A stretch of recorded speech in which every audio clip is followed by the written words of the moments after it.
Hi there, it's me Felicia and welcome to my YouTube channel, Dear World Traveler.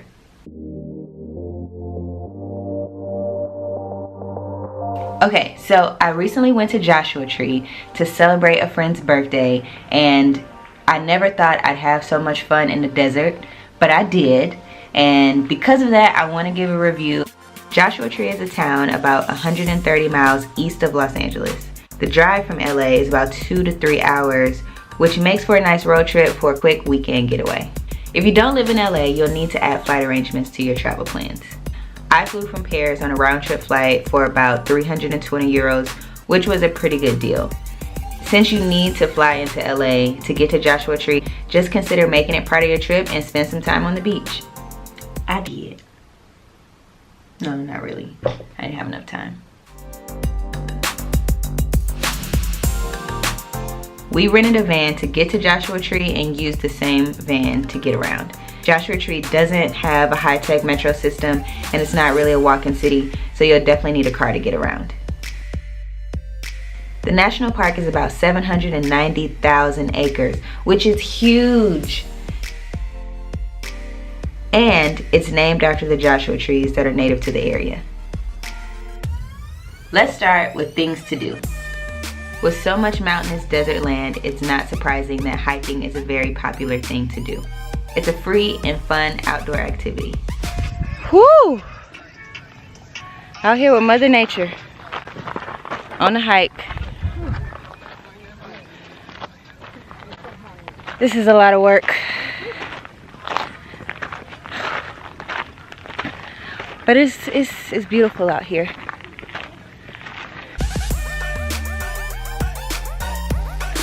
Joshua Tree has a lot of hiking trails, and we are partaking in one of them.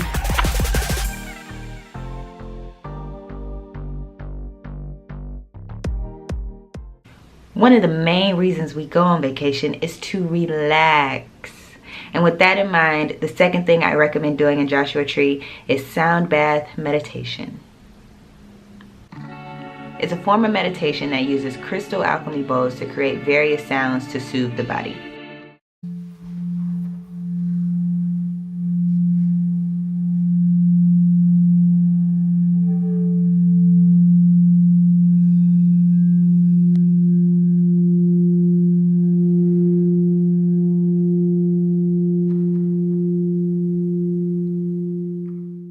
The dome shape of the building creates this intense vibration that can be felt throughout the body.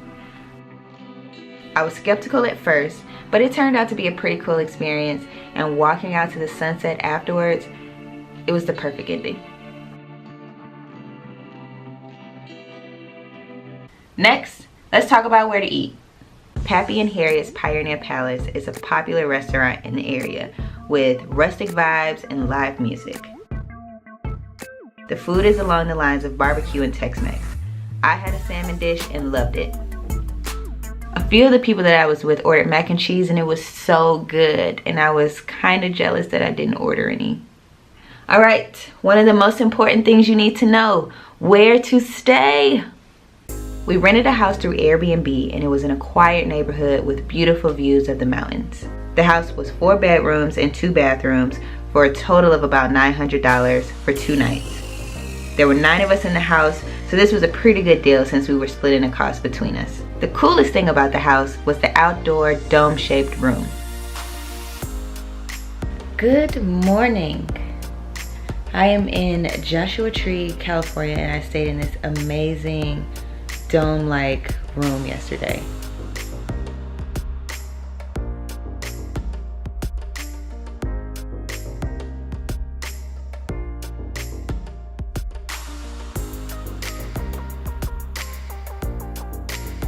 So I'm here for my best friend's 30th birthday, and she lives in LA and she wanted to come to Joshua Tree to celebrate, so she has a ton of her friends here to help her celebrate. And it just so happened the Airbnb we rented had this outside dome-like room with a bed in it, and no one else was interested in sleeping in it, so I saw it, I loved it. I was like, I'm absolutely gonna sleep in that tonight, and it was amazing. It has this open window area. It makes it feel like you're camping outside. So at night, I can see the stars, I can see the lights from the town below, I can see the moon coming in from the ceiling. And it was amazing. It was probably the closest I'll get to camping because I'm not really a camping girl. I'm not the get a tent, sleep outside in the wilderness type of girl. So this for me was like, I can do that. I can do that, okay? It's covered. It looks like a little mini house. I'm not worried about grizzly bears. Oh, and this morning, waking up to the sunrise through this window area, it was like something I've never seen before, especially with the desert in the background, the mountains. It was an incredible sunrise. Okay, that sums up my review of Joshua Tree, but before I go, I'm going to rate this destination based on my experience. There are 5 categories that will determine whether or not I give it a 5-star rating. First is affordability. In total, I spent about $650, which includes the flight to get to LA from Paris, lodging in Joshua Tree, food, and a few other miscellaneous expenses. With the flight piece being in there, it's possible that you could find a cheaper flight to LA, or if you live in the California area, you can definitely get to Joshua Tree for much cheaper. So with that in mind, I do think this is an affordable trip. 1 star for affordability. The second category is variety of things to do. Hiking and mountain climbing are the most popular things to do there, and after about a day of hiking, I'm good. I don't necessarily need to continue to hike for long periods of time. So if I were to stay in Joshua Tree for a week, I can't really think of anything else I would do there. So for that reason, I'm not going to give it a star for a variety of things to do. Third is ease of transportation. We had to rent a car to get to Joshua Tree and drive it from LA. So for that reason, I wouldn't really consider it easy to get around Joshua Tree because we also needed that car to get from one place to another. We could have also utilized Uber or Lyft while we were in Joshua Tree, but that could be more expensive in some cases depending on where you want to go. So no star for ease of transportation. Fourth is cuisine. There isn't a specialty dish that would entice me to travel to Joshua Tree. The food I had at Pappy and Harriet's was delicious, but there's no reason why I would say, hey, let me go to Joshua Tree to get this particular food item. So for that reason, no star for cuisine. Fifth is overall experience. I went to Joshua Tree to celebrate a friend's birthday and did just that. Had a good time celebrating her birthday, hiking, sound bath meditation, and hanging with friends. So because of that, I'll give Joshua Tree a star for overall experience. In total, I give Joshua Tree a 2-star rating for affordability and overall experience. There's one bonus question. Would I go again? If I lived in LA, I'd go again because it's a quick weekend getaway. I like the desert vibe, and I like being in a space where I could relax and clear my mind.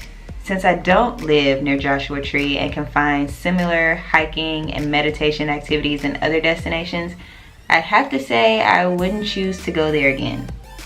So there you have it, my review and rating of Joshua Tree. I hope you found it helpful, and if you would like to see more about my trip to Joshua Tree, you can check out the girls trip vlog that I recently uploaded. See you next time.